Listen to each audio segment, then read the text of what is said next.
Well, here we are. It is what's today? Thursday. What's this? The 23rd of April. Heading through the month here. One thing before I get started, I'll talk a little bit more about it tomorrow. But as some of you have noticed, I've gotten emails from a bunch of you that the Bitamount site was being migrated over the past weekend, and when they got done with it, it was a mess. They were putting it on a new server, and they basically broke the site, and they're now trying to fix it.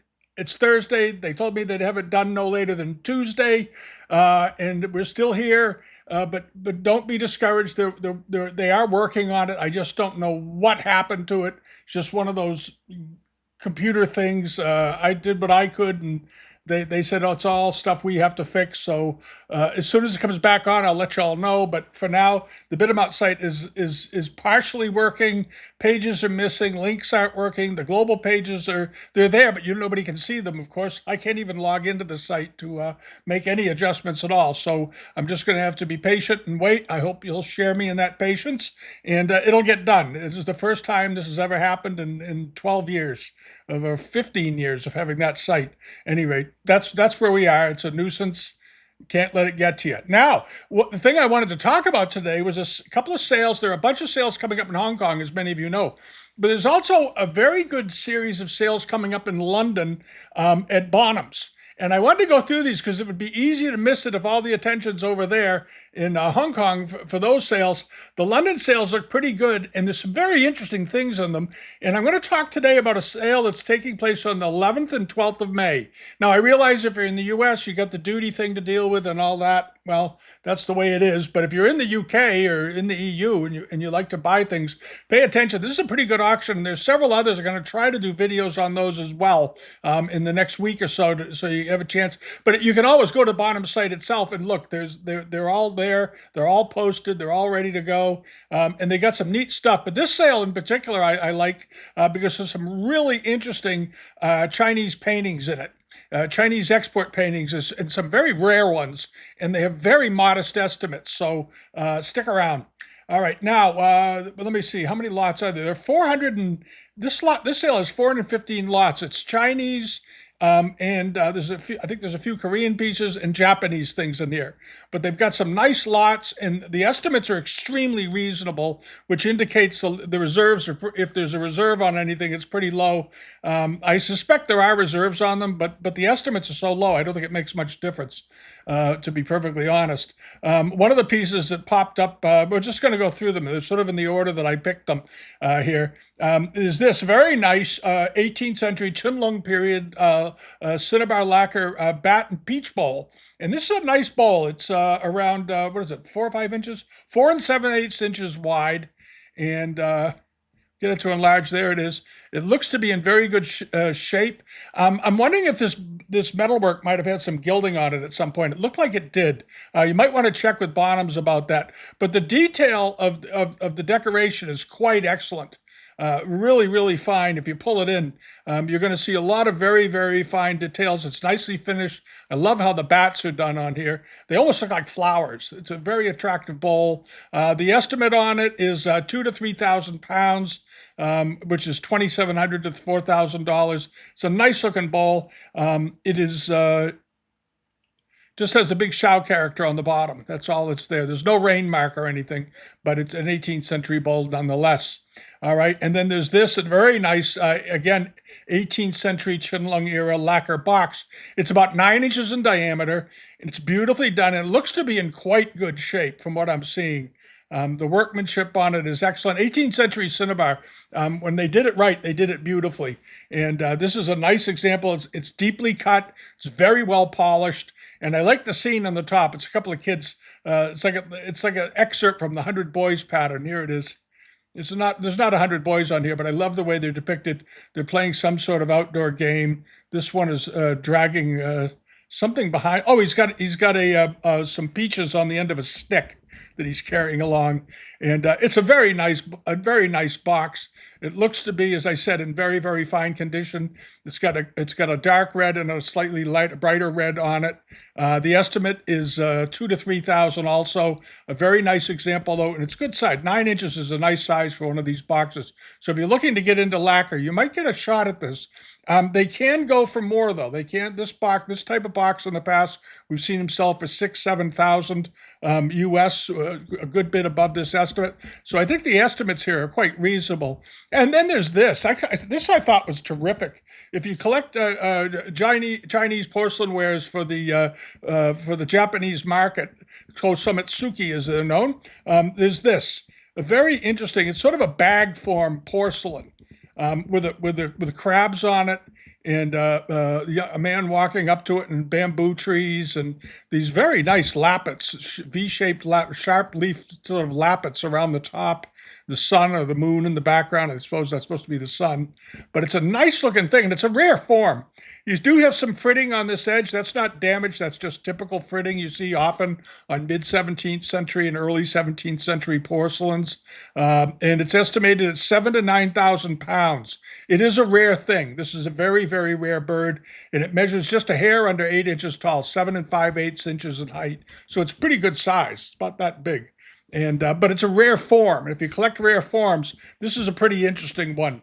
And give it a shot. We'll at least go over and take a look at it. And if you collect these pieces, this particular type, you might want to save the photograph somewhere. I hope a lot of you save photographs of things that you've seen to help you authenticate them and identify them later. Because rare things can slip out of your mind, and then when you see one again just like it, you can't remember where you saw it, and then you're frustrated and you don't know where to look for the valuation or get a comp or get any information. So save pictures of unusual things. And then over to this very nice pair of Shunji Wucai jars. This is rather nice to find these. I don't know if they're a true pair. Let's take a look. Are they? Sometimes they call them pairs when they're sort of assembled pairs. I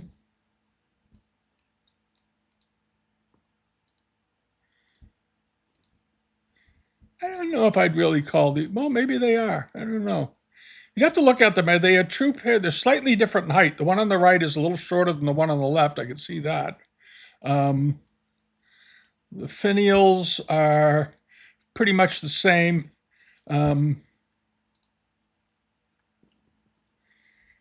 I'd say they're pretty close. If they're not a pair, they're comparable enough. I wouldn't consider these to be actually a pair. I'd call it maybe a complementary pair because they seem to have very different patterns on them.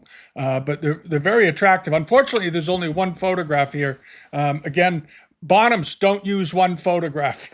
Jesus, drive me crazy. Should have a picture of the base on this. You want your buyers to learn something, and there's not much you can learn from a single photograph. There's a little bit, but if you go the extra mile to really photograph the heck out of something, or at least put up 3 or 4 pictures of it, top, front, back, and bottom, it's very helpful to collectors. It gives them confidence. At any rate, so Bonhams, if you're listening, stop it with the one photographs. Silly.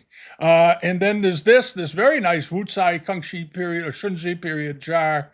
Sometimes these are around and people think they're really Kangxi, but this one, yeah, it does look like Shunji. If you have the book on Shunji wares that came out a few years ago, you might find some similar examples to it in there. This is sort of a lantern form vase, but very nicely drawn. The figures are quite large on it. And the underglazed blue looks very good. And all these other thin enamels that they used that were fairly translucent at times fitted in, I think, very, very well with this. And the porcelain looks to be of quite good quality, nice and white.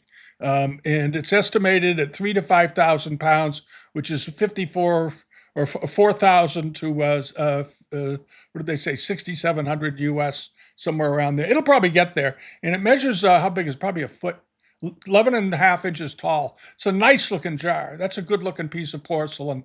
And then hopping along over to this, there's a bunch of bronzes in this sale. If you like as they call them, later bronzes made between the Sung Dynasty and the middle of the Qing Dynasty. Check this sale out. The other sales they have too, I noticed, have a number of them. So I'd like to do another video and cover some of those. But this is a very nice little one. This is a square Fang Hu form, and it's very small. It's sort of a miniature, which I think is kind of, well, it's not terribly, well, it's 6 inches tall. I think that's pretty small. There's a good shot. This one they showed a picture of the bottom because it's got the mark on it, and it's dated to the 17th or 18th century. And these gilt-splashed bronzes can do pretty well. This one is estimated fairly modestly at 1,000 to 1,500 pounds. And as we've seen in other videos, sometimes these gilt splash things just take off and go wild. But this one's got nice handles on the side. I don't see any dents or damage to it in any way. I doubt there are.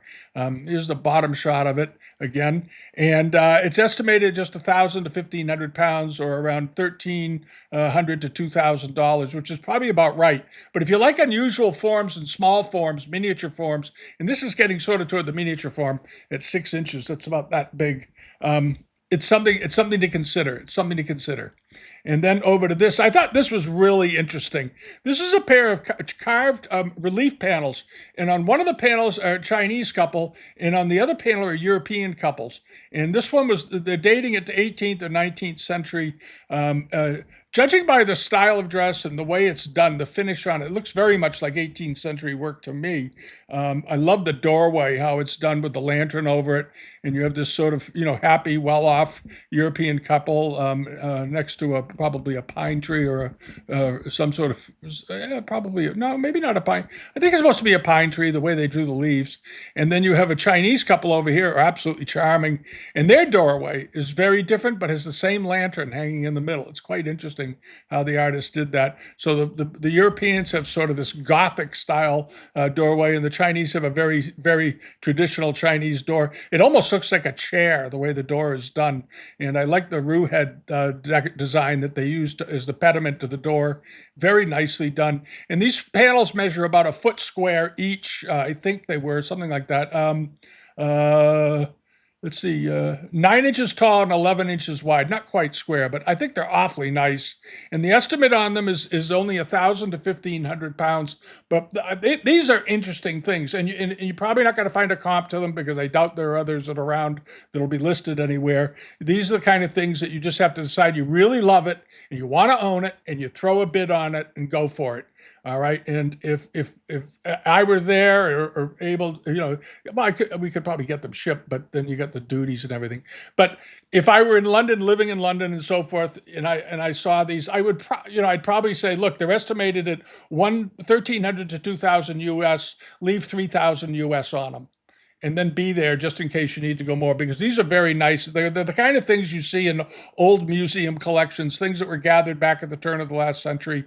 They don't have any history on it or any provenance, unfortunately. That would be really nice, because obviously they're trade goods, and they look very much like something that came over in the 18th century to me. I may be wrong, but that's how they look to me. All right, and then there's another bronze. This is very nice. This is a partial gilt archaistic bronze, and this is in a form that you often see in 5 and 6 and 7 inch bronzes. This is, I think, much bigger than that. As I recall, it was like 14 inches or something. 14 3/8 inches. That's a big bronze for one of these. And it's wonderfully done. The gilding looks good. The mask looks good. We've seen these before. Often, though, they don't have the archaistic design on the front. They're just sort of square with a nice warm brown patina. And they're very nice. There's nothing wrong with them. But this one is gilded and has a lot more decoration on the body than you typically see on these. The plain ones often are sort of from the late Yuan Ming Dynasty in that era, and they tend to be a lot smaller, usually no more than 9 or 10 inches at the most, and they generally sell for $800 to $1,200, somewhere around there. This is a gilded one, dowdy mass, very big for its size. It looks to be in great condition, and the estimate is just $2,000 to $3,000, $2,000 to $2,700, which I think is quite reasonable. I think that's, if you can get it for that price, I think it's a bargain. Actually, I would hope a bronze of this quality and size would do better than that. The gilt-splashed ones this size bring 10, 15,000. This one isn't splashed, but it is gilded, partial gilt all over it, and the gilding is still, for the most part, intact. which is sort of unusual. You don't often, it isn't. And then there's this really nice Chilong and Lingxi vase. And when I first saw it, I thought it was Japanese because the Japanese use this type of modelings a lot. Also, it's Chinese and it's Ming.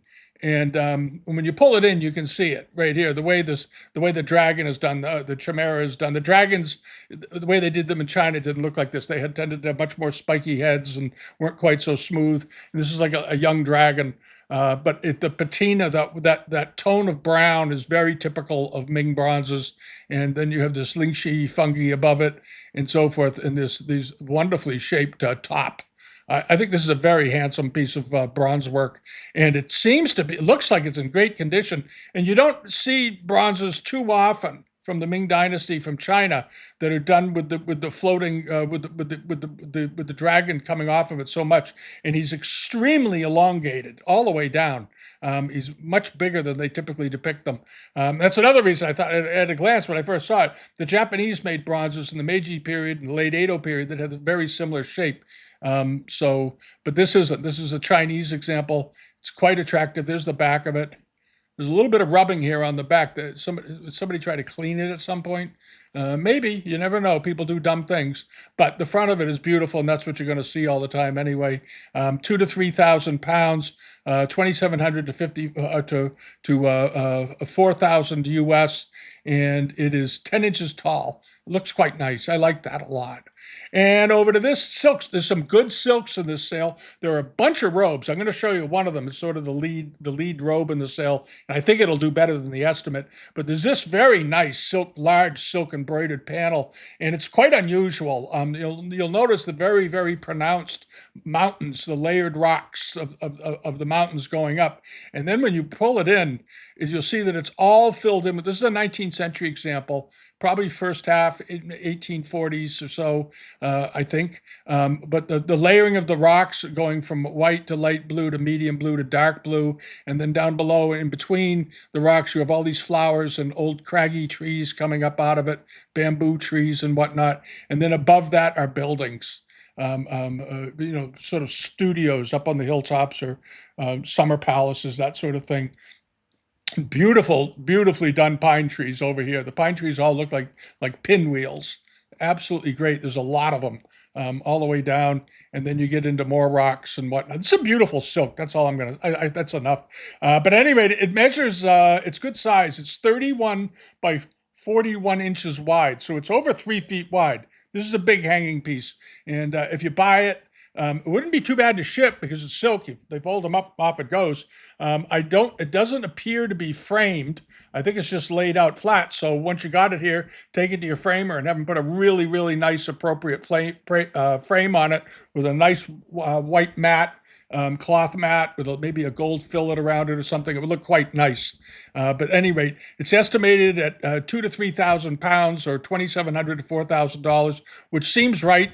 That seems to be right in the range. It could go for a little more because it's unusual subject matter, and it's big, and it's very good looking. I think it's quite handsome. And then over here to the paintings. I was talking about these at the beginning. There's a whole bunch of really good China trade paintings in this sale, and a lot of them were sold by Martin Gregory over the years. You'll always see his name. If you see a great piece of China trade art painting, almost invariably it'll have the name of Martin Gregory on it.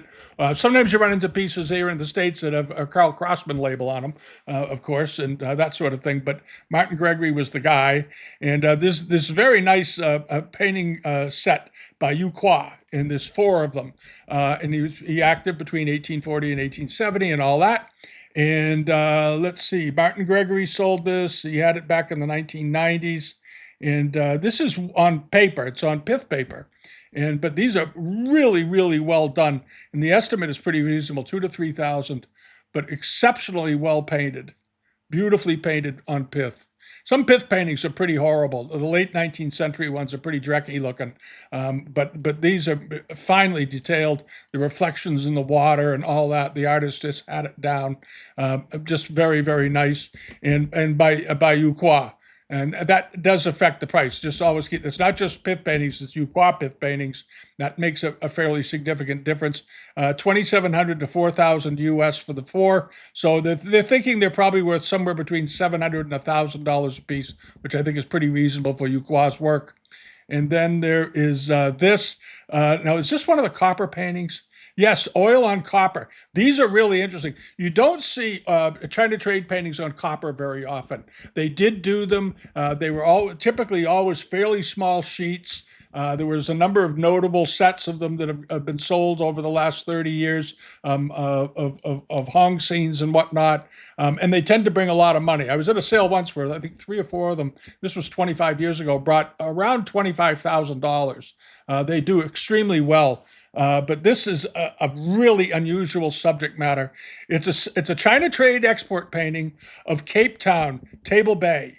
And the Chinese port artists would do these from engravings that the sailors brought over in the China trade. They'd come into there, and the Europeans would give them plates and engravings and paintings and so forth that might have been done on the board the ship for the Chinese port artists to turn into a more refined work of art for the sailor to take home as a souvenir. And that's why they were on small copper sheets. They were very easy to move around. They weren't likely to tear. They would fit in a sailor's kit pretty well, or his trunk, as you call them, but it would be his kit, and it would be safely brought home. They were very expensive, though. They were fairly expensive to buy for the sailors, but they did buy them, and this is a really interesting one. Obviously, European ships, and here are the mountains of Cape Town. Down at the bottom, there's a dhow over here what's that? Is that a Dutch flag on it? I don't know. I don't know my flags off the top of my head very well. There's a British flag, of course, and or is that a French? It might be a French flag actually. And this painting it's nicely framed too. It's got a great frame on it. Look at that frame. It's very attractive. It's a beautiful, beautiful thing. And it's not enormous. All right. You got to keep that in mind. This is not a big picture. It's 3 3/8 inches tall. So it's about that tall. And it's 5 inches wide. It's very small. So also sold by Martin Gregory. And then there is this one. This is another one. Again, on, I believe this is also on copper, oil on copper. This is an oil painting on copper, of course. And it measures 9 centimeters high and 13 centimeters wide. So it's around, that would make it about, 4 inches tall and just a little under 6 inches wide. But it's a beautiful thing, and that's the image size, that's the painting side. And here's the view here. But nicely framed, very attractive, great colors. I love the scene of the little village here at the bottom with these huge mountains up above them and the shoreline sort of just creeping right up to the doorsteps of the houses. And the estimate on this one is $6,700 to $11,000 US, because it's rare. These are extremely rare. So just keep that in mind. It's a rare subject matter. All right. And this one is of Cape Town, from the sea, St. Helena oil on copper. So St. Helena's in there. All right. And then hopping along over to this, the robe, another piece of silk. This is probably the best robe in the sale. It's a very nice midnight blue, and it's a gauze form. It's not a silk robe, it's gauze, but it's a formal summer court robe. And the formal robes in the summer tended to be gauze. Silk would be too warm to wear in the summer. It would get damaged with sweat and whatnot. So they went to gauze, which breathed very nicely. And here's that robe, and it's got this voluminous skirt under it with the dragons, and it looks to be in quite excellent condition. Nice hoof cuffs on the ends. The colors all look good. I don't see any staining. I don't see any bleeding of colors or anything like that. The Qing dragon looks very, very good on it. The crashing waves at the bottom, of course, up on the rocks. Now, just as a warning, in the past, this style of robe has sold for more than 8 to 11,000 US, or 6 to 8,000 pounds. They have sold in the past for 15 to 20,000. So just keep that in mind if you go after it. But it's a heck of a nice robe. And there are some other much more typical blue dragon robes and things in the sale. There's quite a few robes. There's a lot of paintings in this sale beyond China trade. There's a lot of China trade paintings. There's a lot of them. If you're a China trade painting fan, go down there. But there's also many, many, many domestic Chinese paintings. And in general, all of the estimates are quite reasonable. I haven't seen anything that's got a crazy estimate. The estimates seem to be very much in line. Here's one of the dragon robes. This is one of the dragon robes. It's estimated at 4,000 to 6,000 pounds. Very classic, very typical, but a nice example. If you've been looking for one, this is a good one. The colors, let it load. There we go. Again, nicely detailed. You've got the Qing dragon here at the top. I don't see a lot of staining around the collar. The blue lining looks like it's intact. Um, Cuffs look good all the way around. This is a nice robe. It's a nice robe. And sometimes when you see these photographs, you'll see frizzy edges sticking up off the ends because the piece has been roughly treated. And I don't see any indications of that anywhere along here. It looks very, very nice. You want to always get condition reports for anything you can't see, but in general, that one looks pretty good. Here's the back of it. That looks nice. I like the yellows in it. I like the bats flying around the chime. I think that's very nice. And then over to this, other things that are in the sale, the Japanese thing. This is a really nice Shibayama tray with gold lacquer on it. It's quite good size. It's, what is it? It's 21 inches wide. So it's pretty good size tray. It's almost 2 feet wide, but the workmanship on it's quite excellent. Beautifully done Shibayama work. Beautifully done. Beautiful flowers. The flowers all look to be intact. Quite excellent all the way around. Very, very attractive. And then you have this nice upper border here. There was a somewhat similar Shibayama tray, a gold lacquer tray that we had recently about 4 months ago, and it did very well. So you might want to keep that in mind. I think that one brought 4,000 US, and it didn't have all this decoration. This one it was very elegant. It's not that I disliked it, but this one is a different type because it's got a lot more decoration on it. Here is the cavetto along the border around the edge. And I'm looking at it to double check the condition because you always check the edges on lacquer. It's one of the first places they get damaged. But the decoration down the sides that work sort of as a frame around the central image looks awfully nice. Lots of work in here. The amount of gilded work, lacquer work on this thing is incredible. And it looks like it's in very nice shape from what I'm seeing. 3,000 to 5,000 pounds or 4,000 to 6,000 US roughly. I think it's worth every penny. It's quite attractive. There's a picture of the back of it.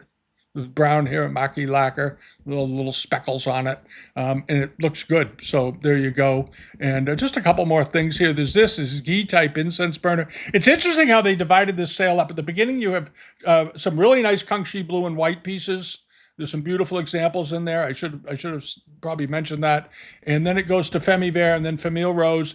And then it goes into the other things, the China trade paintings, the silks, the this, the that. And then toward the end of the sale, there are some Japanese things, and they bring in the more domestic Chinese market stuff like the ski type incense burner. Now this was sold originally by Ben Jensen's Oriental Art in London back in, 2016, about 10 years ago. He was an outstanding dealer. He sold great things. This was a very attractive ghee-type burner, 18th century Chilong period. And there are a lot of fakes of these around. This was a real one.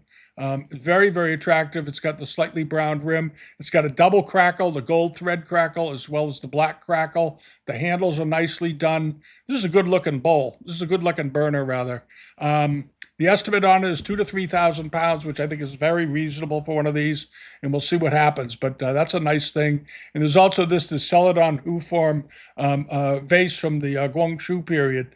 Now, they says an unusually low estimate, 2,000 to 3,000 pounds. And I think it's because they want people to participate, which is understandable. All the auction houses that are smart now are doing this increasingly. It does have a line in the body. You want to get some clarification on that. Is that just in the glaze, or does it go through to the inside? But it's a nice looking vase. It's got the raised peach on the front of it, and on the bottom of it, it has the very typical squared flattened foot with that slight blackish ink stuff that they put on some of these foot rims when they made them. The mark looks fine. That here you have some crackle on the bottom. That looks like it's part of the firing. There's some more of it over here. So that line at the top may just be in the firing, which is absolutely fine. It may not be any sort of damage or anything like that. It may just be how the piece turned out at the time they made it. All right, so that's sort of the sale. And here's some of the blue and white piece, the other blue and white piece. I did mention it at the beginning because I talked about the Tianchi piece. But here's a bunch of them down here. There's quite a few of them. And there's a lot of Famille and there's some Wucai and Famile Rose, all these pieces going down the front. And there's also one of the featured lots in the sale was this very nice, let me get over to it, Moriarty Cloisonné vase, enamel and persimmon vase. Now it's estimated at 12 to 15,000 pounds. It's got one of the highest estimates in the sale, but it came from Ando Juby's workshop, and it's a really fine one, really, really fine one. Beautiful work, beautiful colors. Looks like it's got it looks like a bronze inner body, maybe some silvering on the rim. Check on that. But I love that color. I love that the color of the peaches on here. They're absolutely beautiful. Or persimmons, I guess they are. These persimmons, persimmon vases. Yeah, they're persimmons. But they look almost like peaches to me. Anyway, this is a really, really pretty vase, and it measures. It's not terribly big, probably under 10 inches. 9.5 inches tall. There you go. So again, 12 to 15,000 pound estimate, but it's by Ando Jobe. And he was a very famous Nagoya workshop guy, made amazingly pretty things. And that's something, if you're a Japanese collector, you may want to go after that. The estimate in English currency, in Western or in American currency, not the English currency, in the American currency is 16 to 20,000 US dollars. All right, but it's an interesting auction. There's a lot of stuff in there. There's over 400 lots. You don't see 400 lot sales very often these days. So I'm glad they put this together, and it's being held at Knightsbridge, London, on the 12th of May. You have plenty of time to look into it, check into it, find something that you love, and go over. You're best off attending the sale in person and previewing in person, of course, because you often find things at previews in person that you wouldn't see necessarily by looking online only.